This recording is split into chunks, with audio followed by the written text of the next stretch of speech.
Një fëmijë në perspektivën teme, edhe në bazë të asaj që shumë figura të rëndësishme të fushës psikologjisë e thojnë, ka nevojë për dy gjëra. Me thonë, e para, me pas një farë ngrohtësie emocionale, dhe e dyta, me pas komunikim. Pra, nëse ne si prindër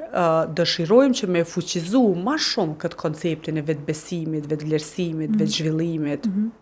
tek një fëmijë, është fillimisht me ia ofru një mjedis të rahatshëm dhe komod, dhe së dyti me bashkëbisedu. Çka ndodh është zakonisht e kundërta, me thonë prind tregojnë çka duhet me bo, por nuk ja japin shumë mundësinë fëmijëve me i kthy që ato informata të kthyse mbrapsht. Tash shumë shpesh me të drejtë, duhet me kuptu dhe pozicionin e prindve, unë gjykoj që me qenë sot prind është shumë vështirë, për shkak të presioneve të ndryshme që vijnë prej aspektit të roleve, që vjen prej statuseve ekonomike,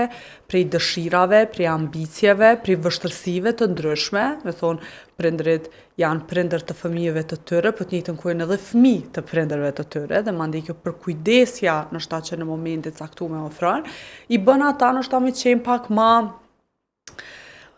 pak prezent në këtë aftësinë e komunikimit për cilën po flasim.